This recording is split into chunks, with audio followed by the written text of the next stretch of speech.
Greetings, everyone. We are going to begin Module 2, which is going to be the dilemma of Lincoln and dealing with the Fort Sumter situation.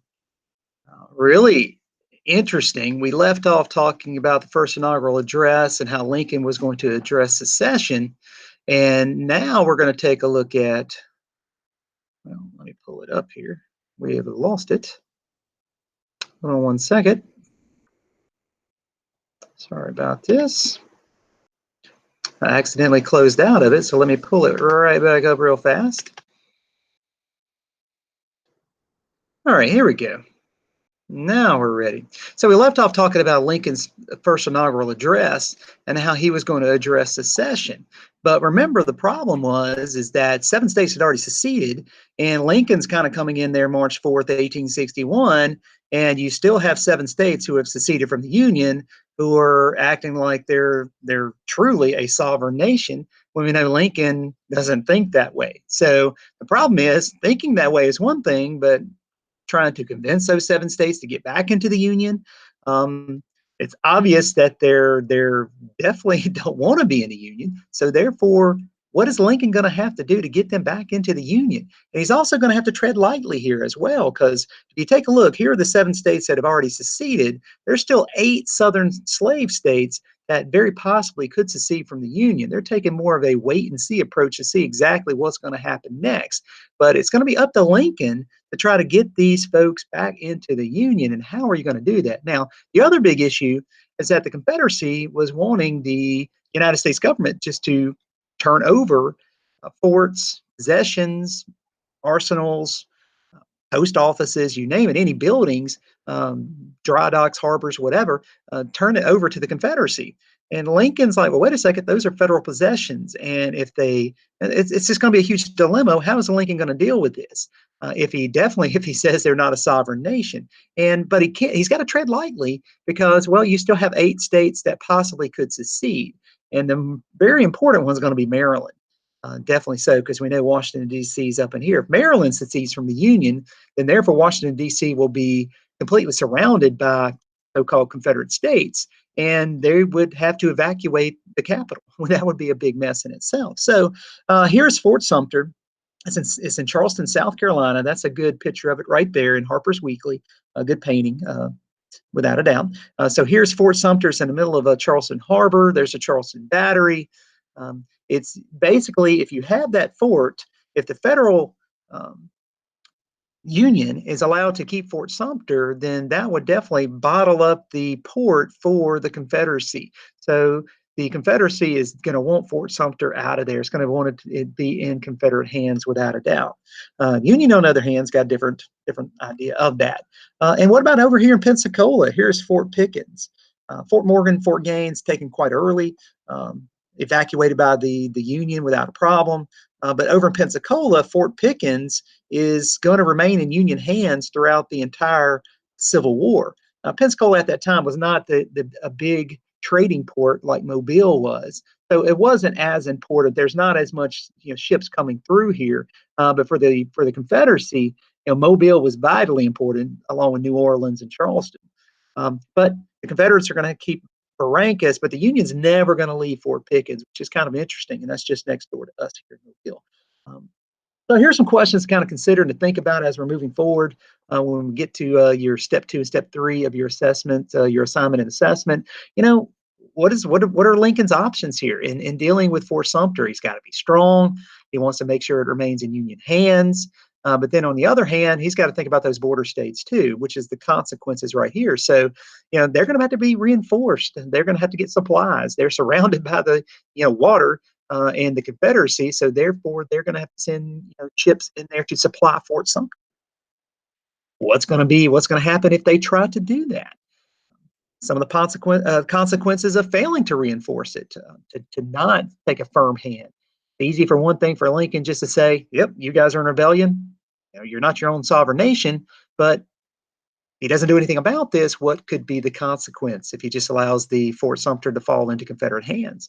And another one I got down here, which is kind of interesting, the different groups, how they reacted to whatever the course of action is going to be, how northern states respond, northern slave states, which we refer to them more along the lines of being border states. There's 4 of them, and obviously how are the Confederate states who have already seceded going to go along with this too. So you've got, it should say northern southern states or north southern states, upper northern states, upper southern states is what it should say, but that's okay. So let's see what happens. Let's go through this presentation. So here's Jefferson Davis, looking a whole lot like Colonel Sanders, and Abraham Lincoln on the other side. So once Davis takes over the Confederacy, the reins as being president, he sends a letter to Lincoln here, which I got the link to it right here. But it says here that they're going to send some delegates over to up to Washington D.C. To try to peacefully work out some type of negotiations to turn over what used to be federal possessions, and also to work out some goodwill between the two now two sovereign nations. Here is, of course, Crawford, and here's our guy John Forsyth out of Mobile, who is going to be mayor of Mobile shortly after this for just a short period of time before he becomes a war correspondent. These 3 folks are sent up to Washington, D.C. to negotiate Fort Sumter, Fort Pickens, and all these other ones. And notice some of the wording, which is kind of interesting too. It conclude any sign of treaties, convention, or convention touching the premises, transmitting the same president of the Confederate States for his final ratification. So again, saying that he's also has some sovereignty and authority, and whatever they negotiate still has to go through them. But I love it. It's negotiations between 2 sovereign nations. We know Lincoln does not think that the Confederacy is a sovereign nation. It's got the all makings for of being, well, a disaster. So what occurs is that when the 3 delegates get up there, Lincoln doesn't want to meet with them. He doesn't want to have anything to do with them. So what occurs is while he's kind of mulling the idea of should he negotiate with those three guys, Confederate diplomats or not, this guy Seward is going to go over to Secretary of State Seward, who is a well-known Republican at the time period, has some secret negotiations with John Campbell. John Campbell was from Mobile. He was a state legislator out of Alabama. Eventually, he's going to become an associate justice of the Supreme Court. So he was put on the Supreme Court there in 1853. So he was a Supreme Court justice at this time period. He didn't agree with secession, didn't think it should actually occur, but when it did, he's going to be from the South. So he's going to kind of go along with the idea. So what he does is he meets with Seward as kind of a go-between between those 3 diplomats and the United States government. Seward secretly, without Lincoln knowing about it, meets with John Campbell and to discuss what's going to happen about Fort Sumter. And without Lincoln knowing, Seward actually said this. And what shall of course, this here's Campbell saying, what should I tell Jefferson Davis about this? And Seward says, well, how far is it to Montgomery? Campbell says 3 days. Well, you can tell Jefferson Davis that Sumter will be evacuated in 3 days. Lincoln's not going to be happy with this meeting, all right, without a doubt, which is interesting in itself. So what happens is Lincoln's going to meet with his cabinet and is going to say, okay, what should we do? So here is Seward. Here's Stanton, 2 big names right here in the Lincoln cabinet. So again, here we go. Now, question, I should have brought this back too as well. So why would Lincoln not want to meet with those 3 diplomats, including John Forsyth? Because if he meets with them, what does that actually give the Confederacy? It gives it some legitimacy. That's why Lincoln's never going to refer to Jefferson Davis as a president. He's never going to call that Confederate States of America is going to be a nation. They're going to be just insurrection and rebellion. So he can't meet with those diplomats, and they're going to be very angry about this. That's interesting. So in his cabinet meeting, here it is. Some Seward. This is notes from the meeting here. Seward comes up. Hey, look, the dispatch of an expedition to supply and reinforce Sumter would provoke an attack and so involve a war at that point. So Seward's saying this will be the point of no return if we do supply Fort Sumter. They're giving Lincoln some advice on what he should do. And then it's up to Lincoln to make his decision.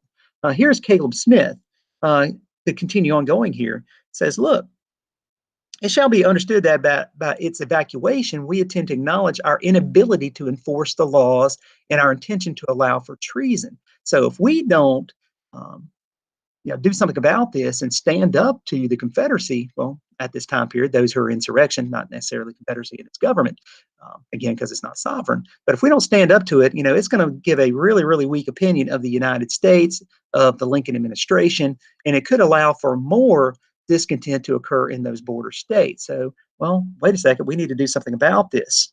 without a doubt. We got to take a firm stance of some sort.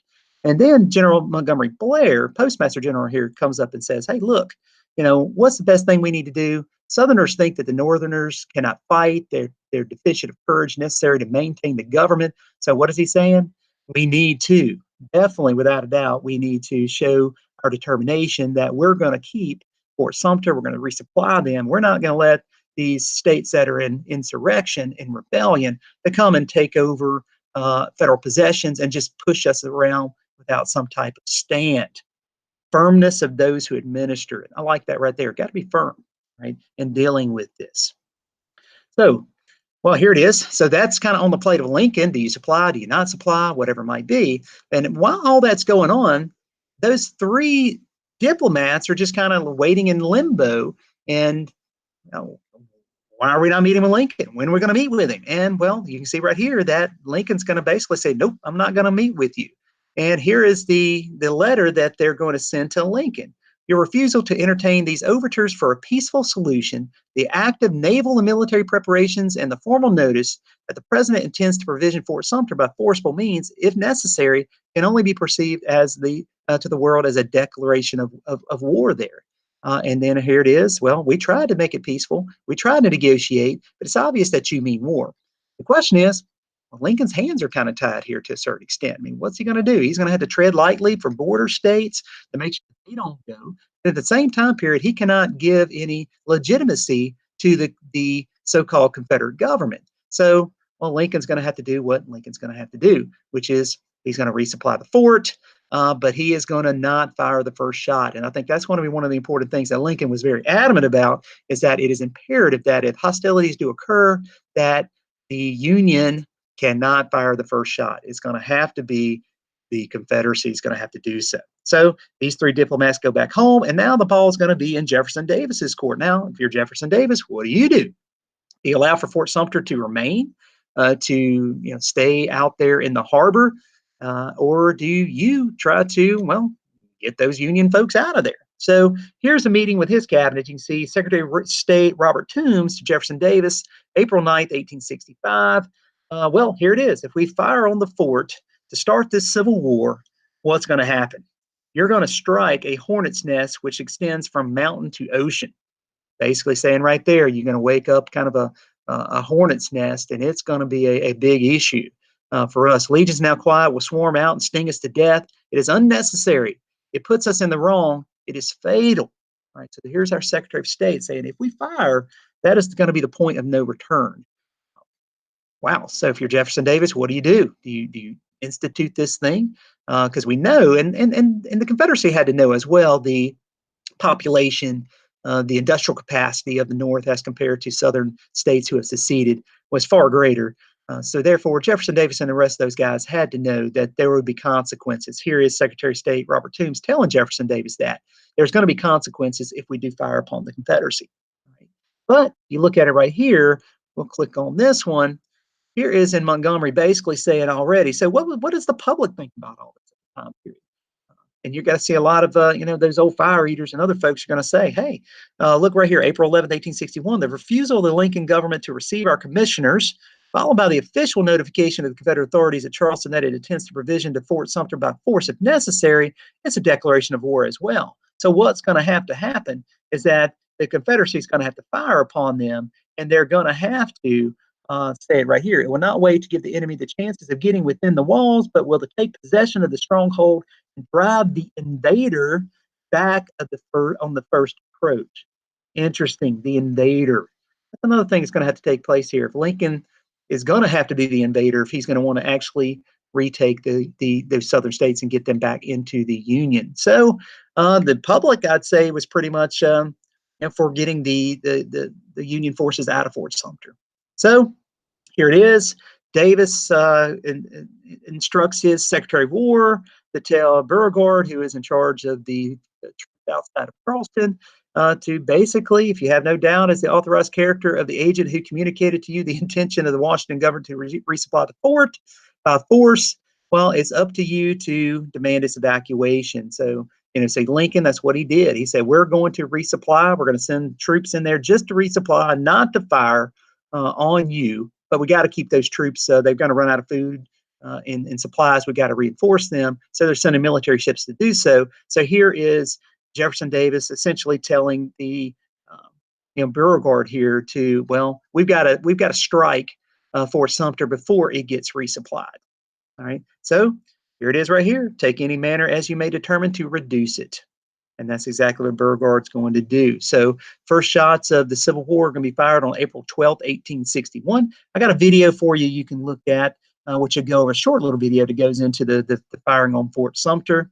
You can see people watching from the rooftops over here as the battery in Charleston, right on the right across the harbor there, firing at Fort Sumter. It was almost a bloodless 24-hour bombardment that was almost bloodless. I think only one person is going to end up dying in that thing.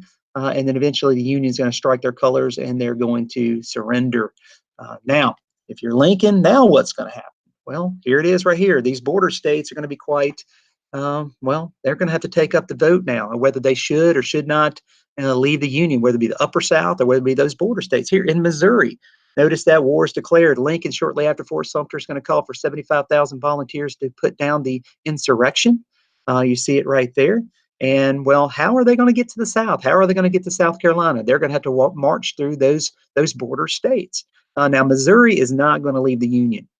Their state agrees to, they turn that down. They are not going to secede, so they're going to continue to be a border state throughout the conflict, along with the other states as well. But in order for Lincoln to subdue these states down there, they're going to have to march through Virginia, North Carolina, Tennessee. As a result of that, you're going to see these four states are going to leave the Union after the firing on Fort Sumter and are going to join the Confederacy, which brings that total up to 11. But you're still going to have Missouri, Kentucky, Maryland, and Delaware are those border states. West Virginia is going to become a state during the Civil War. That's another conundrum we'll get into next year.